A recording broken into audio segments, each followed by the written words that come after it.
નમસ્કાર વિદ્યાર્થી મિત્રો, લાસ્ટ લેક્ચરમાં આપણે વ્યવહારો ઓળખવાના દાખલા પૂરા કર્યા કે આર્થિક વ્યવહાર હોય તો એના 3 પ્રકાર હોય: રોકડ, ઉધાર અને અન્ય. બિન આર્થિકની તો નોંધ જ ન થાય, એટલે એનું વિચારવાનું જ ન હોય. આર્થિક વ્યવહારોની જ નામું લખાય, ચોપડે નોંધ થાય. એ 3 પ્રકારના હોય: રોકડ, ઉધાર અને અન્ય. તો એના નિયમો ભણાવ્યા, પછી એના 2 મેં તમને ઉદાહરણ કરાવ્યા, બરાબર, એક્ઝામ્પલ કરાવ્યા. હવે આપણે વ્યવહારોની દ્વિઅસર આપતા શીખવાનું છે. હવે પછીનો મુદ્દો છે વ્યવહારોની દ્વિઅસર. તો વ્યવહારો ઓળખાઈ ગયા પછી આર્થિક વ્યવહાર છે કે બિન આર્થિક. બિન આર્થિક હોય તો વિચારવાનું હોય જ નહીં, એની નોંધ જ ન થાય. આર્થિક વ્યવહાર હોય તો એ 3 પ્રકારના હોય: રોકડ, ઉધાર અને અન્ય. તો રોકડ વ્યવહાર છે, ઉધાર છે કે અન્ય, એ તમને ઓળખતા આવડી જાય એટલે પછી એ વ્યવહારની 2 અસર આપવાની હોય. કેટલી અસર આપવાની હોય? 2. કારણ કે આપણે જે નામું લખવા જઈ રહ્યા છીએ એ દ્વિનોંધી નામા પદ્ધતિના સિદ્ધાંત મુજબ લખવા જઈ રહ્યા છીએ. દ્વિનોંધી નામા પદ્ધતિ એટલે દરેક વ્યવહારની 2 નોંધ થાય. તો અત્યારે નાનામાં નાની દુકાન હોય કે મોટામાં મોટી કંપની, દ્વિનોંધી નામા પદ્ધતિ મુજબ જ નામું લખાય છે. તો આપણે જે નામું લખતા શીખવાના છીએ એ દ્વિનોંધી નામા પદ્ધતિ મુજબ શીખવાના છે. તો એમાં દરેક આર્થિક વ્યવહારની કેટલી નોંધ થાય? 2. તો 2 નોંધ કરતાં તમને ક્યારે આવડે? પહેલાં અત્યારે ખાલી 2 ખાતા ક્યાં આવશે ને દરેક વ્યવહારના, એ જ તમારે ખાલી શીખવાનું છે. તો સૌથી પહેલાં એ આવડશે ક્યારે? તો સૌથી પહેલાં તો તમને રોકડ વ્યવહાર છે કે ઉધાર વ્યવહાર છે કે અન્ય એ ખબર હશે તો 2 અસર આપતા આવડશે. એટલે સૌથી પહેલાં મેં તમને આર્થિક વ્યવહારના 3 પ્રકાર: રોકડ, ઉધાર અને અન્ય. એટલે સૌથી પહેલાં મેં તમને રોકડ વ્યવહાર છે, ઉધાર વ્યવહાર છે કે અન્ય વ્યવહાર છે એ શીખવાડ્યું. એનો દાખલા મેં તમને કરાવ્યા. ટેક્સ્ટ બુકમાં નથી આપ્યા સ્વાધ્યાયમાં, તેમ છતાંય મેં તમને એ એક્ઝામ્પલ 2 વ્યવહારો લખીને કરાવ્યા. હવે 2 અસર આપતા શીખવાનું છે, વ્યવહારોની 2 અસર. તો એનું એક્ઝામ્પલ જુઓ, એક્ઝામ્પલ નંબર 3.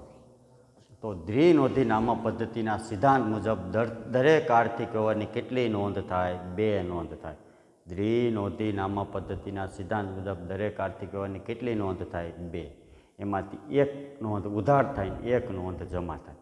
તો એ કઈ નોંધ ઉધાર થાય ને કઈ જમા થાય એ તો આગળ શીખવાનું થશે, કારણ કે એ ખાતાના નિયમ આવશે કે કોને ઉધાર કરવું ને કોને જમા.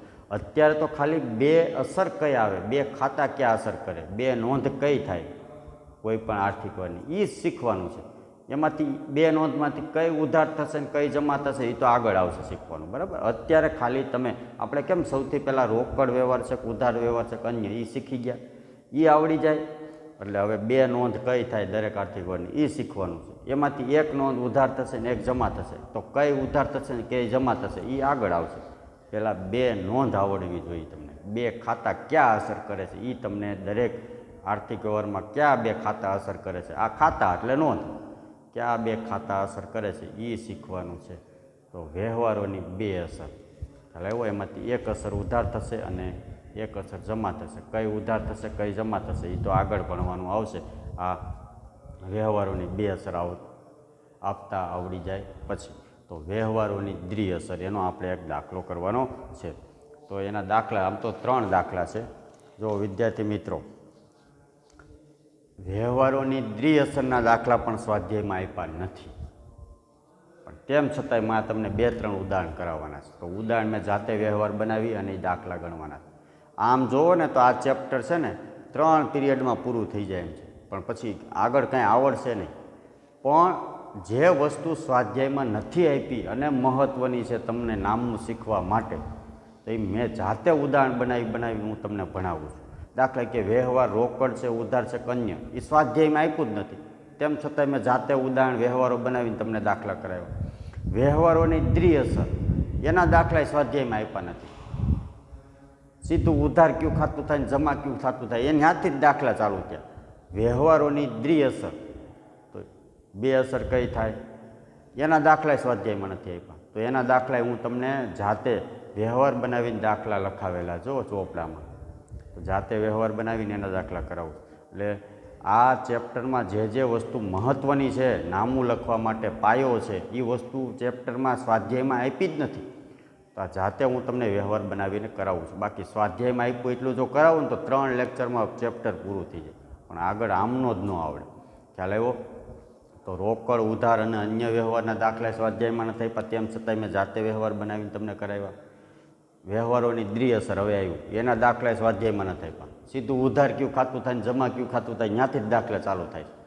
તો દ્વિઅસર આપવાના દાખલા સ્વાધ્યાયમાં નથી આપ્યા, તો એ દાખલા પણ હું જાતે વ્યવહારો લખાવીને તમને કરાવું છું. અને તમારે ચોપડો સામે રાખજો. જો ચોપડામાં મેં જાતે વ્યવહાર બનાવેલા છે અને આપણે ગણવાના છે દાખલા. તો વ્યવહારોની દ્વિઅસર, તો દ્વિનોંધી નામા પદ્ધતિના સિદ્ધાંત મુજબ દરેક વ્યવહારની 2 નોંધ થતી હોય. એક નોંધ ઉધાર થાય અને એક નોંધ જમા થાય.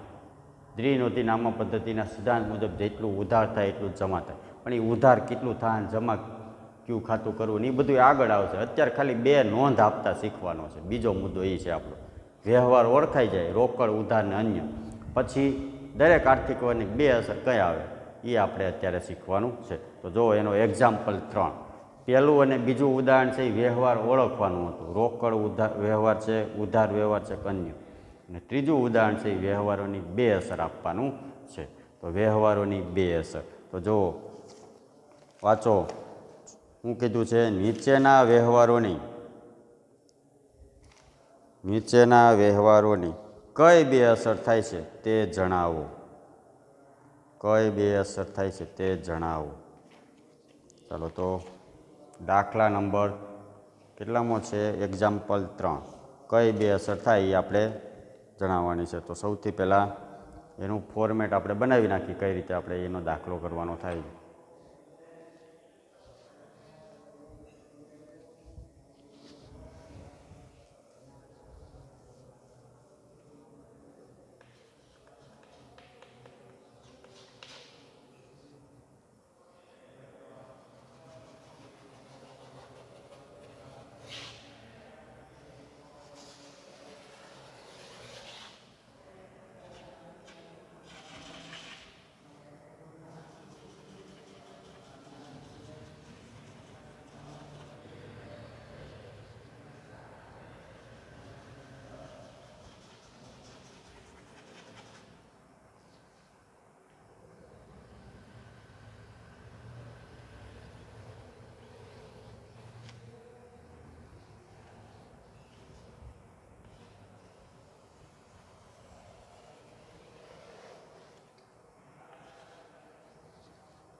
તો વિદ્યાર્થી મિત્રો, દરેક આર્થિક વ્યવહારની કેટલી નોંધ થાય? 2 નોંધ થાય.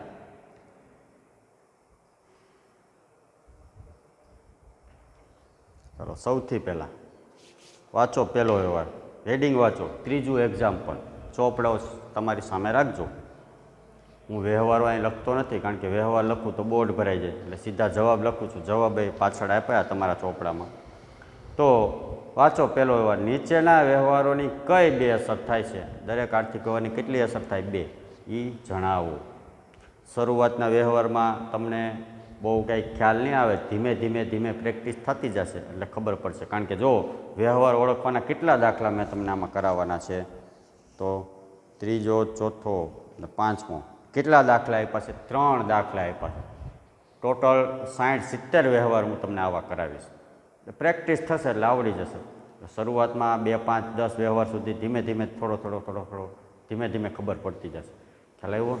એટલે સ્વાધ્યાયમાં આ બધું એ કાંઈ આપ્યું જ નથી. આ તો વ્યવહાર જાતે બનાવીને તમને 2 અસર આપતા આવડી જાય એટલા માટે મેં તમને કરાવ્યું.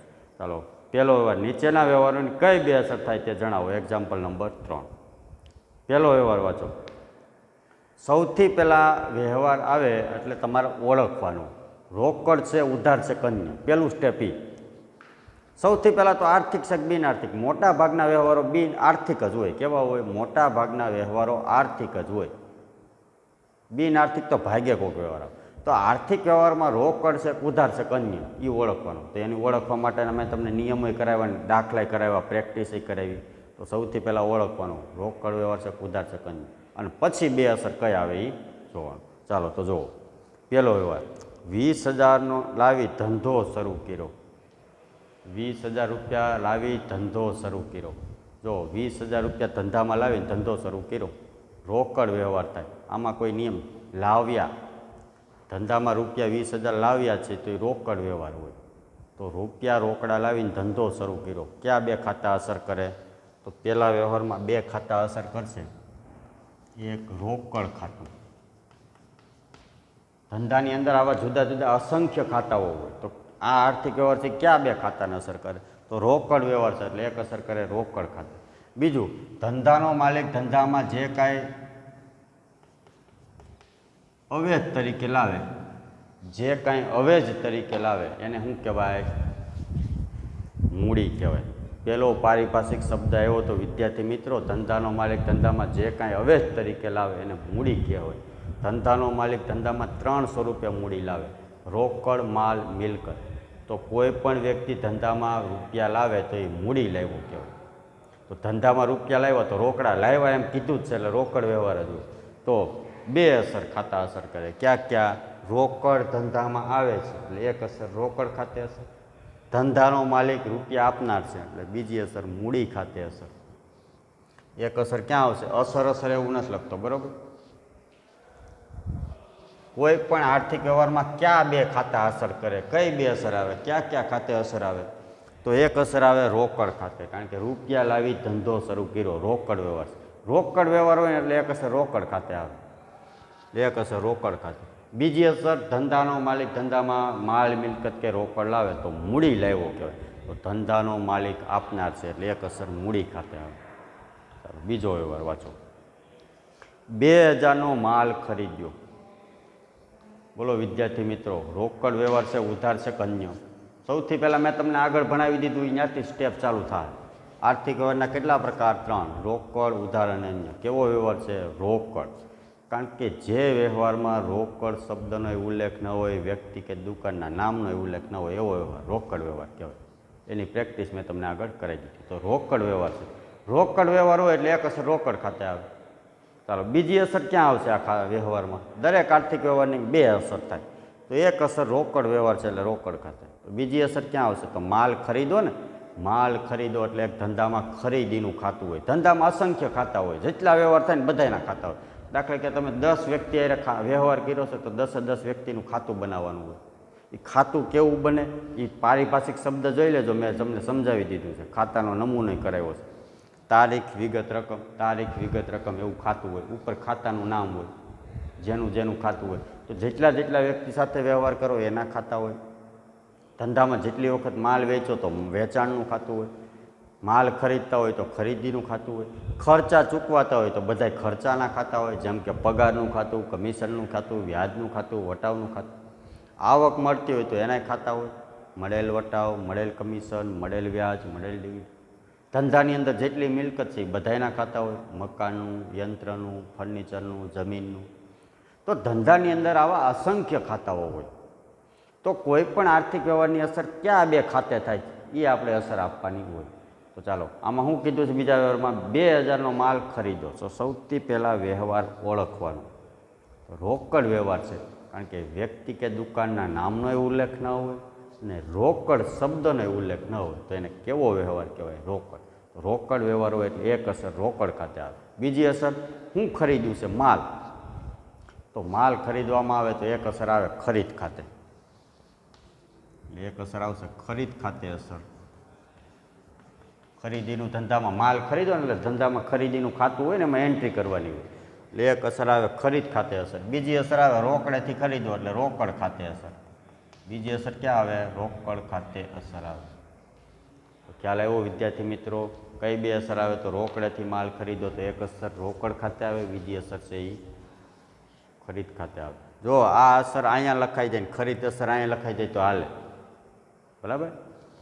રોકડે અહીંયા લખો ને ખરીદી અહીં લખો. બે અસર સાચી આવડવી જોઈએ તમને. આ બે ખાતા આવી જવા જોઈએ. એવું જરૂરી નથી કે પહેલા અસરમાં ખરીદ જ લખું ને બીજીમાં રોકડ. અત્યારે એ હાલે, પછી ઉધાર જમાના નિયમો પ્રમાણે ઉધાર જમા કરવાનું થાય ને તે નહીં હાલે. અટાણે ખાલી બે અસર આપતા શીખો છો એટલે હાલે કે રોકડ અહીંયા લખો, ખરીદી અહીં લખો તો હાલે. ચાલો એના પછી આગળ ત્રીજો વ્યવહાર. 3,000નો માલ સંદીપ પાસેથી ખરીદો. બોલો વિદ્યાર્થી મિત્રો, કેવો વ્યવહાર છે? રોકડ વ્યવહાર છે ઉધાર? તો સૌથી પહેલાં તો તમારે તમને આગળ જે ભણાવી દીધું એ જ કરવાનું. આર્થિક વ્યવહાર હોય તો સૌથી પહેલાં નક્કી કરવાનું રોકડ વ્યવહાર છે, ઉધાર વ્યવહાર છે કે અન્ય.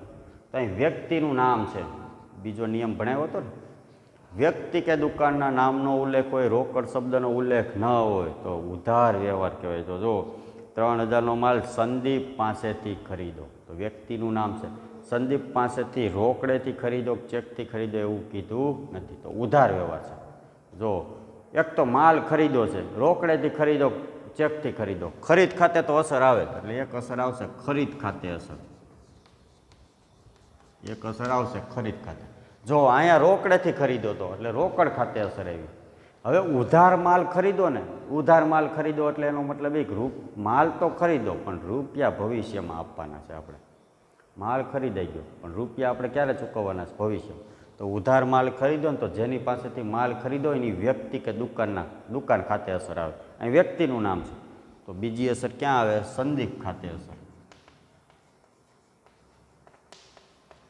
તો યાદ રાખજો વિદ્યાર્થી મિત્રો, આ રોકડેથી માલ ખરીદો તો આ ઉધાર, રોકડેથી માલ ખરીદો તો તરત રૂપિયાની લેવડ દેવડ થઈ જાય ને કહેવાય રોકડ. ઉધાર માલ ખરીદો તો માલ ખરીદો છે પણ ભવિષ્યમાં રૂપિયા ભવિષ્યમાં આપણે ચૂકવવાના, એને ઉધાર કહેવાય. તો રોકડેથી માલ ખરીદો કે ઉધાર ખરીદો, ખરીદ ખાતે તો અસર આવે જ, માલ ખરીદો છે એટલે. પણ રોકડેથી ખરીદો તો બીજી અસર રોકડ ખાતે આવે, અને ઉધાર માલ ખરીદો એટલે રૂપિયા જે ચૂકવવાના ભવિષ્યમાં છે, માલ તો લઈ લીધો, રૂપિયા ભવિષ્યમાં ચૂકવવાના. તો ઉધાર ખરીદતા હોય તો આપણે જેની પાસેથી માલ ખરીદો હોય એ દુકાનનું નામ આવે, અથવા વ્યક્તિનું નામ છે તો વ્યક્તિનું નામ આવે. એટલે એવું. તો રોકડેથી માલ ખરીદો તો ખરીદ ખાતે અને રોકડ ખાતે, ઉધાર માલ ખરીદો તો ખરીદ ખાતે અને સંદીપ ખાતે. એટલે એવું. હવે આ સંદીપ આ બાજુ લખો ને ખરીદ આ બાજુ લખો તો હાલ, એવું કાંઈ જરૂરી નથી કે પહેલી અસરમાં ખરીદ જ હોવું. અત્યારે તમે બે અસર આપતા શીખો છો તો બે અસર સાચી આવડવી જોઈએ. સંદીપ અને ખરીદ આ બે આવવું જોઈએ. પછી ખરીદ આ બાજુ લખો અને આ બાજુ લખો, સંદીપ પહેલાં આ બાજુ લખો તો અત્યારે હાલે. પણ ઉધાર જમાના નિયમ આવશે ને કરવાનું થાય ને ઉધાર જમા, તઈ નહીં હાલે. ત્યારે ઉધાર થતું ખાતું પહેલાં આવે, જમા થતું ખાતું પછી આવે. ચાલે એવું. અત્યારે બે અસર આપતા શીખો છો એટલે અત્યારે બધું ચાલે. ચાલો પછી ચોથો વ્યવહાર વાંચો. 5000નું યંત્ર ખરીદવું. બોલો, રોકડેથી ખરીદવું છે કે ચેકથી? એટલે રોકડેથી ખરીદવું છે કે ઉધાર ખરીદવું છે? પહેલાં વ્યવહારને ઓળખો. આર્થિક વ્યવહારના 3 પ્રકાર છે: રોકડ, ઉધાર અને અન્ય. આ બધામાં એ જ કરવાનું. પહેલાં વ્યવહારને ઓળખો, રોકડ વ્યવહાર છે, ઉધાર છે કે અન્ય. આર્થિક વ્યવહારના 3 પ્રકાર. તો રોકડ વ્યવહાર છે. કારણ હું કીધું 5000નું યંત્ર ખરીદવું. ત્રીજો નિયમ મેં તમને ભણાવ્યો હતો વ્યવહારો ઓળખવાનો, કે જે વ્યવહારમાં રોકડ શબ્દનો, ચેક શબ્દનો એ ઉલ્લેખ ન હોય, વ્યક્તિ કે દુકાનના નામનો એ ઉલ્લેખ ન હોય, તો એવા વ્યવહારને રોકડ વ્યવહાર કહેવાય. જો અહીં યંત્ર કોઈ વ્યક્તિ પાસેથી ક્યાં દુકાનમાંથી ખરીદું કાંઈ નથી કીધું, રોકડેથી ખરીદું, ચેકથી ખરીદું કાંઈ નથી કીધું. આ બીજો વ્યવહાર આવ્યો હતો ને, માલ ખરીદો, ખાલી માલ ખરીદો એમ કીધું હતું. અહીંયા ખાલી યંત્ર ખરીદું, એની જેમ જ. તો કેવો વ્યવહાર થાય? રોકડ વ્યવહાર થાય. ચાલો, એટલે એક અસર આવશે. બોલો, પહેલી અસર ક્યાં આવશે? ખરીદવું એટલે ખરીદ ખાતે ને રોકડ ખાતે એમ આવશે. રોકડ વ્યવહાર છે એટલે રોકડ ખાતે તો અસર આવશે. ચાલો, રોકડ વ્યવહાર છે એટલે રોકડ ખાતે આવશે. પહેલી અસર ખરીદવું એટલે ખરીદ ખાતે નહીં, યંત્ર ખાતે. હવે તમને એમ થશે કે ખરીદવું છે તો ખરીદ ખાતે નહીં, યંત્ર ખાતે શું કામ હશે? તો વિદ્યાર્થી મિત્રો યાદ રાખજો, માલ ખરીદો હોય ને તો જ ખરીદ ખાતે અસર આવે. કોઈ પણ મિલકત ખરીદો તો જે તે મિલકત હોય ને એની ખાતે અસર આવે. યંત્ર ખરીદો તો યંત્ર ખાતે અસર, મકાન ખરીદો તો મકાન ખાતે અસર, જમીન ખરીદો તો જમીન ખાતે અસર, ફર્નિચર ખરીદો તો ફર્નિચર ખાતે અસર. નામાના પારિભાષિક શબ્દમાં મેં તમને એક શબ્દ ખરીદી એવો લખાવ્યો હતો, સમજાવ્યો હતો કે ધંધાની અંદર અનેક ચીજ વસ્તુઓ અને સેવાઓની ખરીદી કરવામાં આવતી હોય, પણ બધી વસ્તુને ખરીદ ખાતે ન લખાય.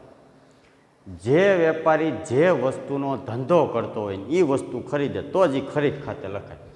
દાખલા કે કાપડનો વેપારી કાપડ ખરીદે તો જ ખરીદ ખાતે વેચાય, લોખંડનો વેપારી લોખંડ ખરીદે તો જ ખરીદ ખાતે લખાય. અનાજનો વેપારી અનાજ ખરીદે તો જ ખરીદ ખાતે લખાય. પણ માની લો કે અનાજનો વેપારી માલની લેવડ દેવડ, અનાજની લેવડ દેવડ માટે ટેમ્પો ખરીદે તો ટેમ્પા ખાતે લખાય, ખરીદ ખાતે ન લખાય. કારણ કે ટેમ્પો છે એ મિલકત છે.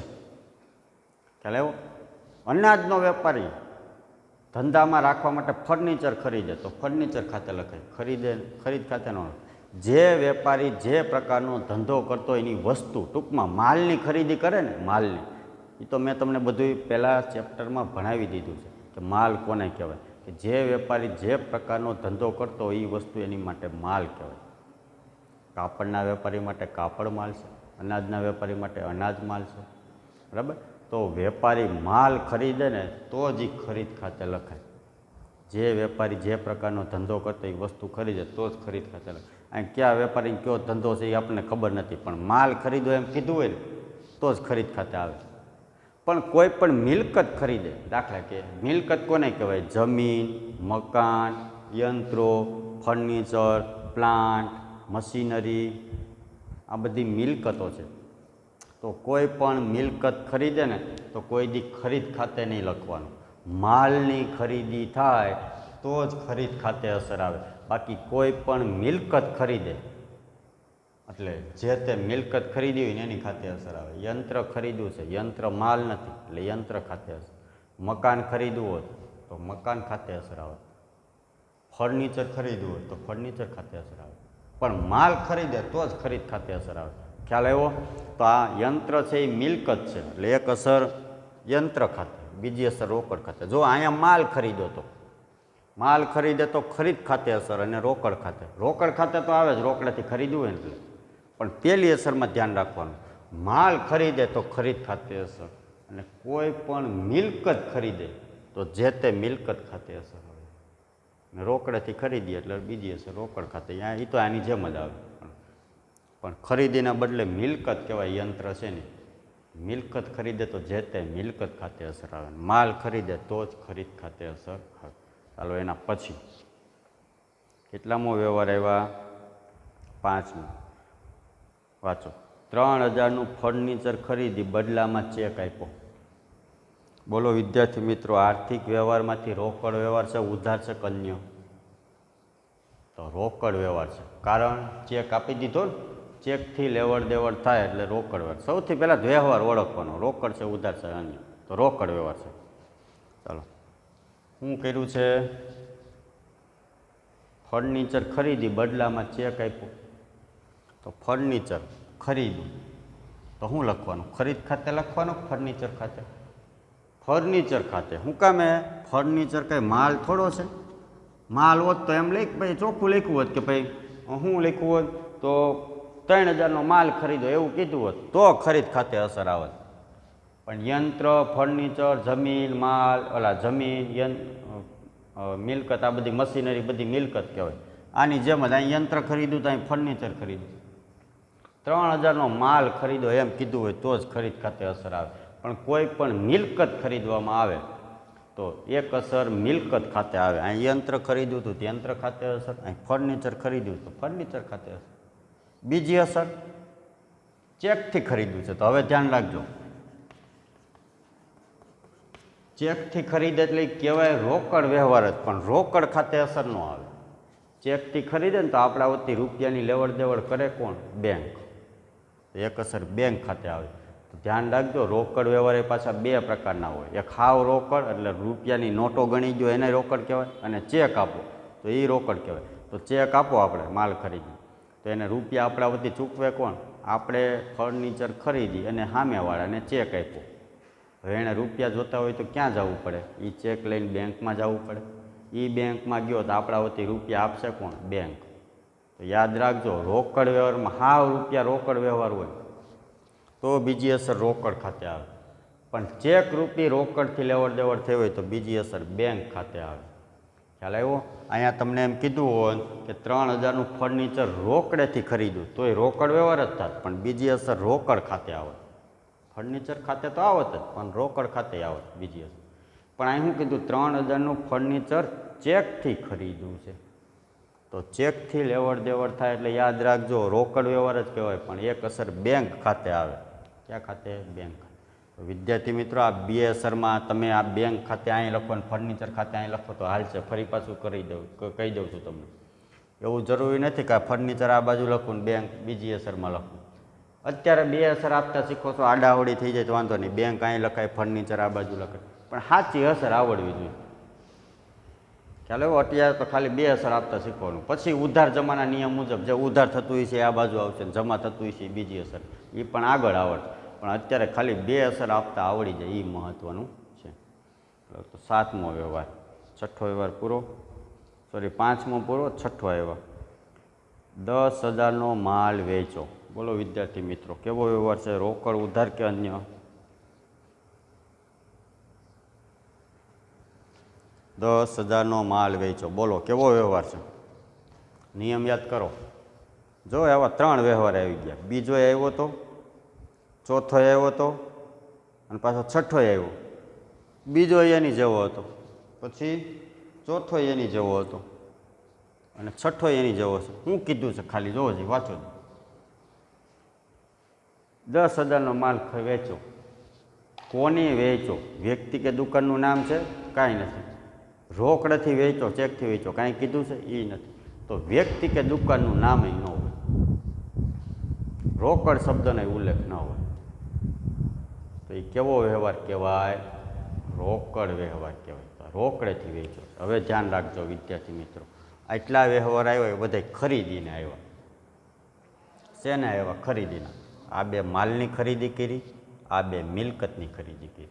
હવે જે વ્યવહાર આવે છે વેચાણના આવે. શેના આવે છે? વેચાણના. તો વેચાણ એ બે રીતનું હોય, માલનું હોય અને મિલકતનું હોય. કેમ ખરીદી માલની હોય અને મિલકતની હોય? વેચાણ એ બે રીતના થાય, માલનું વેચાણ થાય અને મિલકતનું થાય. તો અહીં માલ વેચો છો, કીધું ને ચોખ્ખું, માલ વેચો. તો બે અસર આવશે. એક અસર રોકડ ખાતે, રોકડેથી વેચો ને, રોકડેથી વેચ્યા એટલે એક અસર રોકડ ખાતે, ને બીજી અસર વેચાણ ખાતે. જો વિદ્યાર્થી મિત્રો, અહીંયા ખરીદો ને તો ખરીદ ખાતે અસર અને રોકડ ખાતે, વેચો તો રોકડ ખાતે અસર ને વેચાણ ખાતે અસર. ખ્યાલ આવ્યો? એવું જરૂરી નથી વેચાણ આ બાજુ લખો, રોકડ આ બાજુ લખો તો હાલે. અત્યારે હું મારી રીતે લખું, મને જ ખબર છે ઉધાર થતું ખાતું આ થાય ને જમા થતું આ થાય. ઉધાર થતું ખાતું પહેલાં લખવાનું હોય, જમા થતું ખાતું પછી લખવાનું. પણ તમને ખબર નથી એટલે તમે આડાહવડું અત્યારે લખો તો ચાલે, કારણ કે અત્યારે તમને ઉધાર જમાના નિયમ જ ખબર નથી. ઉધાર કયું ખાતું ખાય, જમા કયું ખાતું થાય એ ખબર નથી. અટાણે બે અસર આપતા શીખો. વેચાણ ભલે આ બાજુ લખાઈ જાય, રોકડ ભલે આ બાજુ. તો ખ્યાલ આવ્યો વિદ્યાર્થી મિત્રો? આ હતા એ બધા ખરીદીના વ્યવહાર હતા. શેના હતા? ખરીદીના. ખરીદીના વ્યવહાર હતા. હવે આવે છે શેના આવે છે? વેચાણના. તો માલ ખરીદો તો ખરીદ ખાતે અસર અને રોકડ ખાતે અસર. માલ રોકડેથી વેચો તો રોકડ ખાતે અસર અને વેચાણ ખાતે. રોકડને બદલે, ખરીદીને બદલે શું થઈ ગયું? વેચાણ થઈ ગયું. ઓલો ખરીદો તો હવે વેચવાનું આવે બધું, એટલે વેચાણ ખાતે. ખરીદીને બદલે શું? વેચાણ. બાકી રોકડ ખાતું તો આવે. એટલે એવું. હેલો, એના પછી 7મો વાંચો. નિર્મલાને 8,000નો માલ વેચો. ઉધાર વ્યવહાર છે. વ્યક્તિનું નામ હોય, રોકડ શબ્દનો ઉલ્લેખ ન હોય, તો કેવો વ્યવહાર હોય? ઉધાર વ્યવહાર હોય. અને ઉધાર માલ વેચો, રોકડની લેવડ દેવડ ન હોય તો કેવો વ્યવહાર કહેવાય? ઉધાર વ્યવહાર કહેવાય. તો ઉધાર માલ વેચો છે. ચાલો, તો ઉધાર માલ વેચો તો આમનો થશે કોને? નિર્મલા. આમનો શું? નિર્મલા ખાતે અસર, અને બીજી અસર થશે વેચાણ ખાતે. જો વિદ્યાર્થી મિત્રો, આ રોકડેથી વેચો તો રોકડ ખાતે અસર, વેચાણ ખાતે. રોકડેથી માલ વેચો કે ઉધાર માલ વેચો, વેચાણ ખાતે તો એક અસર આવે, પણ રોકડેથી માલ વેચો તો પહેલી અસર રોકડ ખાતે આવે, અને ઉધાર માલ વેચો તો જેને આપણે માલ વેચો હોય એ વ્યક્તિ કે દુકાન ખાતે અસર આવે. ચાલે એવો જુઓ, આની જેમ જ આ બે વ્યવહાર છે ને. પહેલાં જુઓ તમે, આ રોકડેથી માલ ખરીદો તો ખરીદ ખાતે અસર અને રોકડ ખાતે અસર. આ ઉધાર માલ ખરીદો તો ખરીદ ખાતે અસર અને વ્યક્તિ ખાતે અસર. તો રોકડેથી માલ ખરીદે કે ઉધાર ખરીદે, ખરીદ ખાતે તો અસર આવે, પણ રોકડેથી ખરીદે તો બીજી અસર રોકડ ખાતે, અને ઉધાર ખરીદે તો બીજી અસર વ્યક્તિ ખાતે. એ રીતે માલના વેચાણમાં પણ એવું, આ રોકડેથી વેચો છે, આ ઉધાર વેચો છે, તો રોકડેથી માલ વેચે તો રોકડ ખાતે અસર, બીજી અસર વેચાણ ખાતે, અને ઉધાર વેચે તો વ્યક્તિ ખાતે અસર, બીજી અસર વેચાણ ખાતે. અહીંયા કેમ રોકડેથી ખરીદે કે ઉધાર ખરીદે, ખરીદ ખાતે તો અસર આવી જ.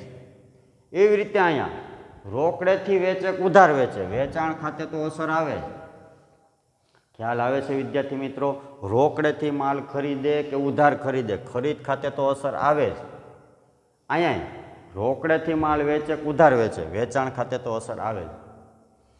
આમાં રોકડેથી ખરીદે તો બીજી અસર રોકડ ખાતે આવે, અને ઉધાર ખરીદે તો બીજી અસર વ્યક્તિ ખાતે આવે. સેમ ટુ સેમ આમાં રોકડેથી ખરીદે તો પહેલી અસર રોકડ ખાતે આવે, ઉધાર ખરીદે તો વ્યક્તિ ખાતે આવે. એનું ઈ જ છે બધું, ખાલી ખરીદીને બદલે વેચાણ આવ્યું છે, બધું એનું છે, નિયમો બધા એનું. ખ્યાલ આવ્યો? તો ઉધાર માલ વેચો છે. ચાલો 8મો વ્યવહાર આવ્યો, વાંચો. આ 5000ની જમીન ખરીદી. હું ખરીદું 5000ની જમીન ખરીદી. તો જમીન ફરી પાછી મિલકત આવી. જુઓ વિદ્યાર્થી મિત્રો, આ યંત્ર ખરીદ્યું હતું, ફર્નિચર ખરીદ્યું હતું, હવે જમીન ખરીદી. જમીન ખરીદી શું આવશે બે અસર? રોકડેથી ખરીદી છે કે ચેકથી કે ઉધાર કેવી રીતે ખરીદી? કાંઈ કીધું નથી. તો કઈ રીતે ખરીદી હોય? રોકડેથી. ચાલો રોકડ વ્યવહાર છે. કઈ બે અસર આવે? એક અસર મિલકત ખાતે, જમીન ખાતે.